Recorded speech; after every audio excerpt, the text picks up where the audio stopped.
Hi guys! Alam nyo, kakatapos lang namin mag-usap ni Mars Camille, nanghihingi siya sa akin ng advice kung ano yung pwedeng ihanda sa family dinner nila. Gusto kasi niya yung something nakakaiba, yet familiar pa rin sa panlasa. At syempre, ang importante, can afford. Buti na lang, I have the perfect recipe for her. I'm sure, kahit na kayo, mag-e-enjoy sa ihahanda kong dish ngayon. Kaya tutok lang kayo dito sa Sarap with Family, where great dishes bring the family closer together.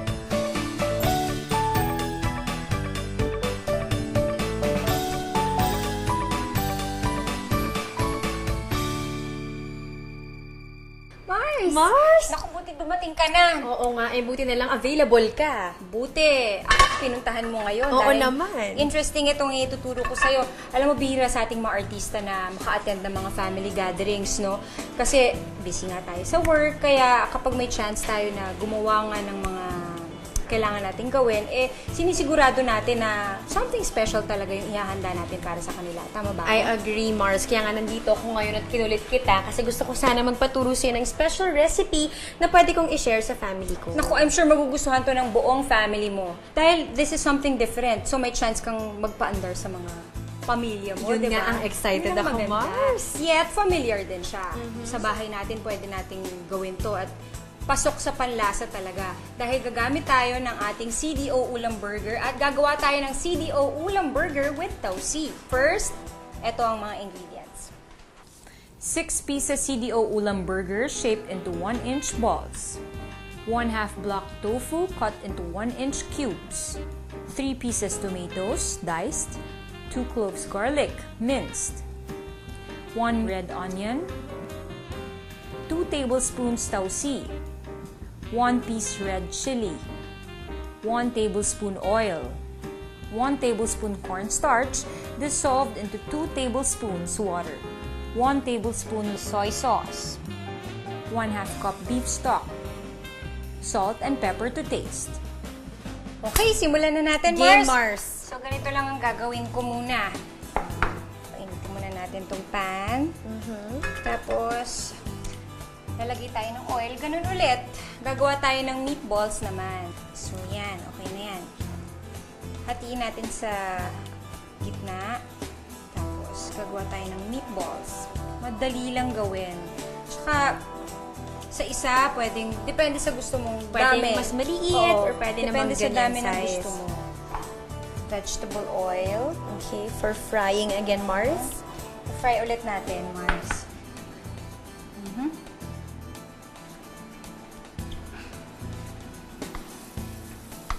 Ayan. Okay. Instead of pork or beef, ayan, CDO Ulam Burger na lang ang gagamitin natin. Siyempre, shape natin siya sa meatballs na na shape. Tapos, ayan, mas madali pa siyang lutuin. Kasi hindi mo na kailangan pakuluan. Totoo, Mars. Kasi di ba magpapalambot ka pa ng beef o ng pork, tapos papakuluan mo, di ba? Yes. Tapos lalagyan mo pa ng mga Seasoning. yan. Oo. Salt, pepper. Ito hindi na kasi malasa na siya. Yes. Kumpleto na siya ng seasoning niya. So, okay na okay talaga. Tsaka meron din tayong can afford pack, Mars. Diba? Okay. Para pag hindi mo naubos, kunyari isang pack lang yung nagamit mo, pwede mo pang ibalik sa fridge, di ba? Yes, Pagkatapos, totoo, Mars. kung gagamit mo na lang ulit, at least meron siyang sarili niyang lalagyan. Lagyanan. Totoo yan. Hindi ka maliligaw na ito to. Hindi kagaya ng iba kasi, Mars, halo-halo, di ba? Parang asan ba dito yung Nalilito ka at least yan, meron siyang, tsaka may sticker na yan sa labas. Yes, to remind you. Medyo nagpa-brown na siya. Ayan, Mars, luto na, o, Okay. di ba? Yung amoy. Beef na totoo. beef yung amoy, di ba? So, set aside muna natin to. Tapos, i-fry naman natin yung tofu. Okay, unahin natin ngayon yung tofu, Mars. Okay, kailangan ko matandaan to eh.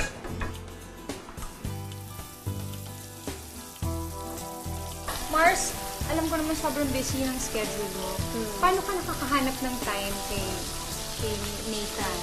Diba, lalo na, dalawa pa kayong artista, di ba? Si Kuya. Oo. Tapos ikaw. Well, we all live in the same house. So basically, nakikita-kita talaga kami, Mars. Tapos we make it a point na if we finish early from work, nag-dinner talaga kami ng sabay-sabay. Parang standard sa family namin yung kumakain ng sabay-sabay. As in, naghihintayan kami, lalo na pag alam namin na pauwi na.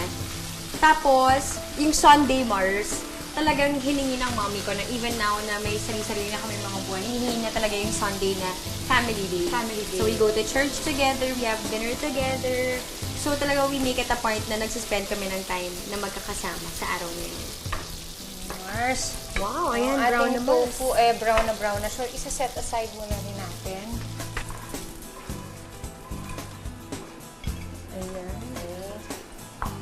So, tausi na dahil may tofu na. Ayan na siya. Oh. Ngayon naman, ito na ang favorite part mo. Ang Okay. pagsusute. Yes. Ayan. Nahin natin ang onions. Excited ako dun sa tausi, Mars. So, ang dami nating pwedeng gawin talaga. Kailangan lang natin maging creative. Yes, totoo yan, Mars. Para hindi naman the typical tausi that we always eat at home. Ito may konting ano naman siya. Twist. Konting twist. Tomatoes. Ayan na. Garlic.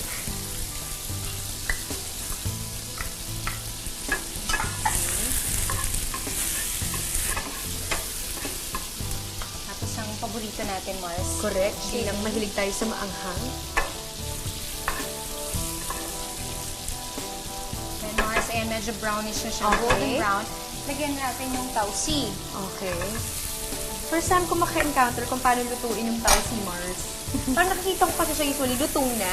Oo nga. Pero yung iniluluto pa lang, ito Nasa ngayon ko pa lang siya pagkain na siya. makikita. Okay. Tapos ilalagay na natin yung beef broth. Sarap. Mars. Soy sauce. Ayan na, tausing-tausing na, Mars. I can see it. And then, ang ating slurry. Slurry. Para lumapot. Ayan, haluin Yun mo lang ba? naman to, cornstarch and water. Yes.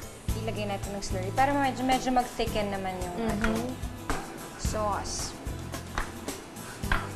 Ang bilis, Mars. Naglapot siya agad. Malapot agad, Mars. Diba? O, diba? Okay, ngayon pwede na natin ilagay ang ating tofu. At syempre, Sarap, ang Mars. ating CDO ulam burger Ayan. na ginawa nating meatballs. Ang bilis lang pala gawin ito, Mars. Napakadali lang gawin.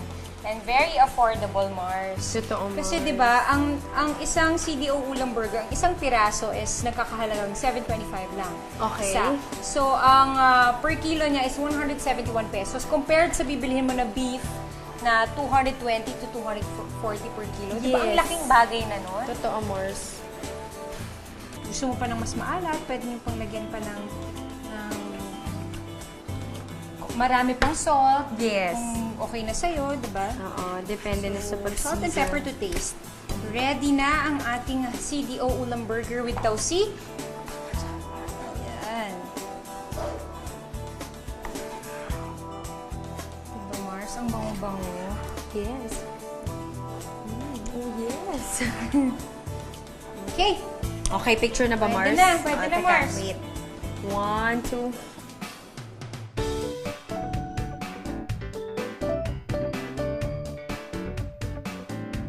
Tikman ko na, Mars, ha? Sige, Mars. Lagay ka na dyan.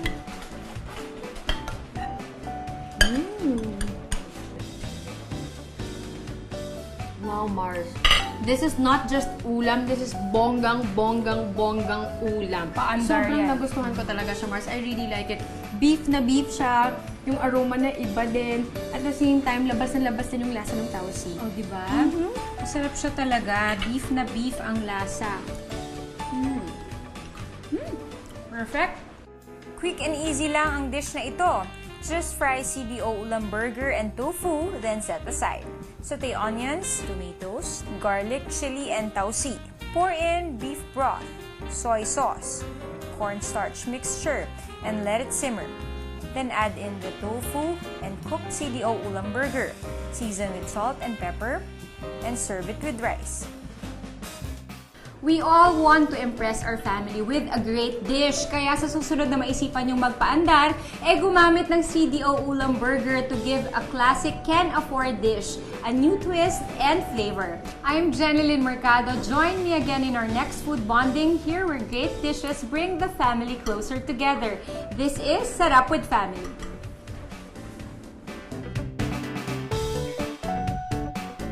If you want a copy of this recipe, like us on Facebook at www.facebook.com/GMA Sarap with Family and follow us at Sarap with Family on Twitter. Sarap with Family is brought to you by CDO Ulam Burger, CDO Idol Cheese Dog, CDO Fantastic Young Pork Tocino. Sarap with Family would like to thank Gastro Chef, Tefal,